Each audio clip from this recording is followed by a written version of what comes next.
मेरे भाई मनोज चौधरी को अमित डागर ने, मेरे बड़ी बहन के पति ने मार डाला है रंजिश में।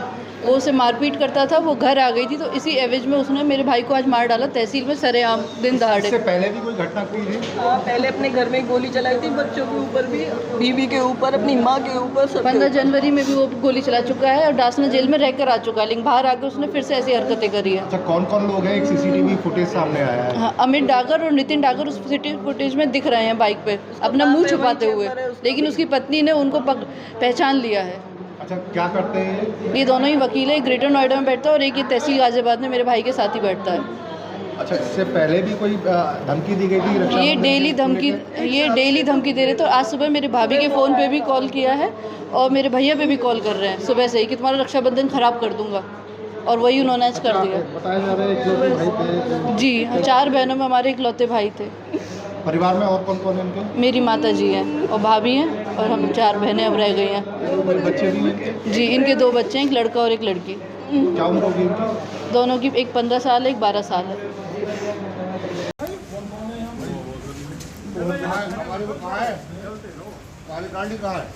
अभी उसकी बदबू आ रही है, अभी इसकी धुएं की सी है ना। हाँ, वो बारूद की आ रही है। बारूद की बदबू आ रही है। बारूद की बदबू आ रही है अभी। देखो ना, रिवॉल्वर। सर, एक तहसील परिसर में चैम्बर में घुसकर एक अधिवक्ता की गोली मारकर हत्या की गई। क्या इन्फॉर्मेशन है आप लोगों के पास? किस तरीके से पूरी घटना हुई है, इसकी पूरी विस्तृत जानकारी दें। आज सुबह दोपहर 2 बजे के करीब सदर तहसील गाजियाबाद की चैम्बर नंबर 95 में जो तहसील की बार के जो परिसर के अंदर एक मनोज चौधरी नाम के वकील साहब हैं, एडवोकेट यहाँ प्रैक्टिस करते हैं। वो अपना लंच कर रहे थे, उनके साथ उनके चैम्बर में डॉक्यूमेंट राइटर मुनेश त्यागी जी भी थे।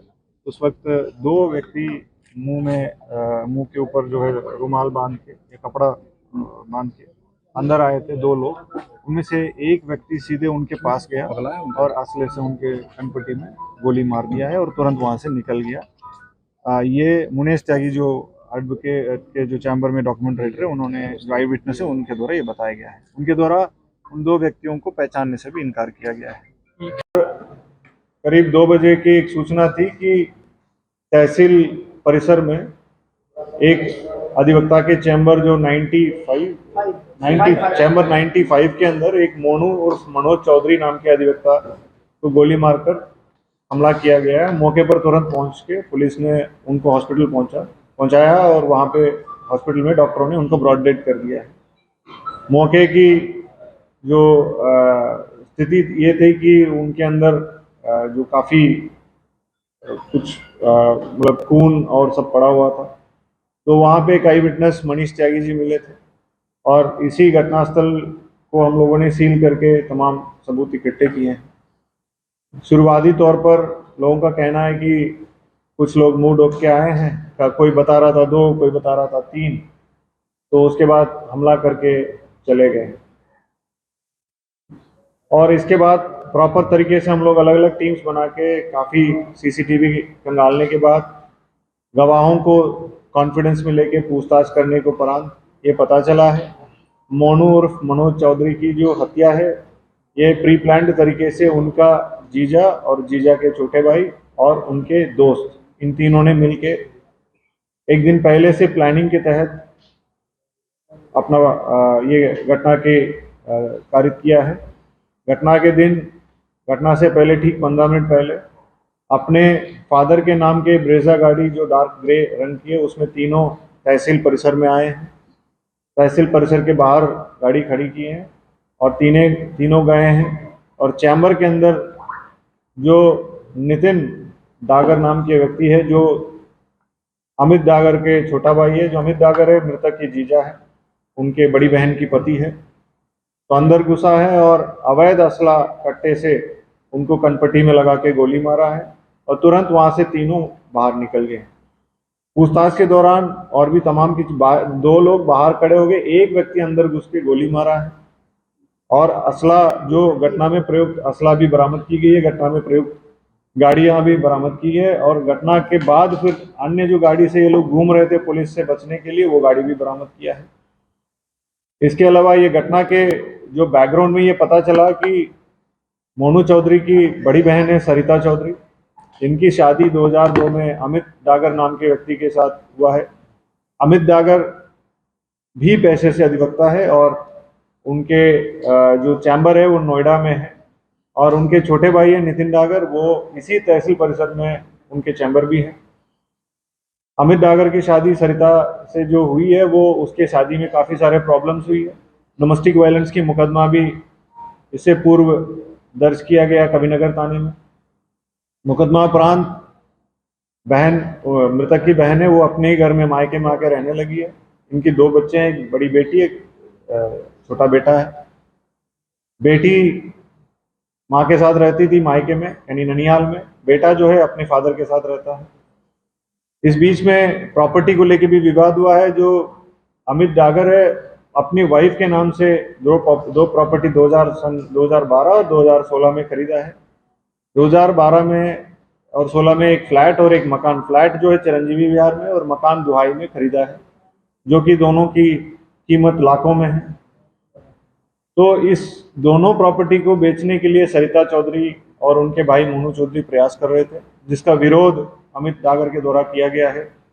और इसके अलावा रक्षाबंधन में अपनी बेटी को घर ले जाने के लिए अमित डागर ने बोला भी था, ताकि रक्षाबंधन अपने भाई के हाथ बहन राखी बांध सके। इन चीज़ों को लेके पहले से विवाद था, और घटना के एक दिन पहले भी इस बात को लेके इन्होंने मैसेज भी किया और संभवतः कॉल भी किया, जो पुष्ट कर नहीं पा रहे हैं, हम पुष्ट कर देंगे।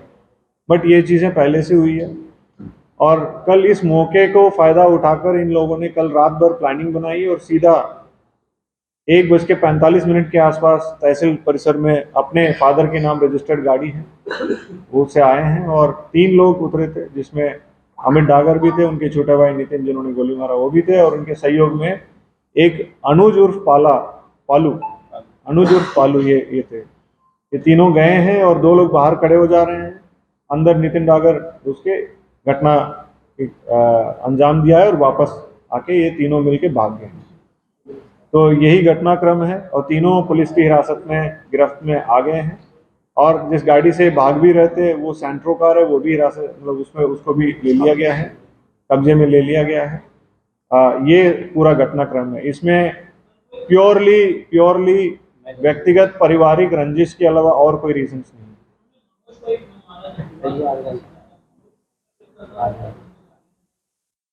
देखिए, मनोज ही अकेला उसके घर में आदमी के रूप में थे, और क्योंकि उसके फादर भी नहीं थे।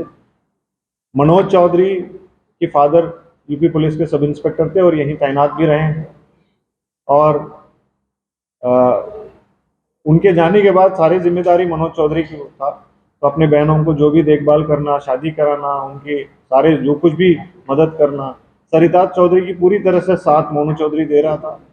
तो इस वजह से ये इनको पहले इन्होंने हमला किया। सर, लेकिन रक्षाबंधन से ठीक पहले वाला दिन ही क्यों चुना गया? देखिए, इसमें बहुत सारे चीज़ें इन लोगों ने प्लानिंग की, पहले भी प्लानिंग की, और कुछ एक लेवल तक इनका प्रॉपर्टी का डिस्प्यूट भी बढ़ता जा रहा था। और उसमें मेन बात यह है कि जिस दोनों प्रॉपर्टी को मनोज और उनके बहन ने बेचना चाहा, और लगातार ग्राहक आ रहे थे उस प्रॉपर्टी को देखने के लिए, बार बार इनके आपस में इस बात को लेके तनाव हो रहा था। एक तनाव एक चीज़ का जो तनाव हायर अपर लिमिट में पहुंचने के बाद इन लोगों ने प्लानिंग बनाया, और ये प्री प्लान तरीके से किया है, सो दैट लाइक आज इसका मौका था, कोई ज़्यादा नहीं होंगे, ये अकेले मिल जाएगा। और रक्षाबंधन का एक ट्रिगरिंग पॉइंट था कि बेटी को भेजो, तो इस बात को ले भी विवाद हो गया था। अपने बेटी को घर ले जाना चाह रहे थे, मना कर रहे थे, एक ट्रिगरिंग पॉइंट था। SMS भी हुआ है, फोन कॉल्स के बारे में और हम लोग तय कर रहे हैं।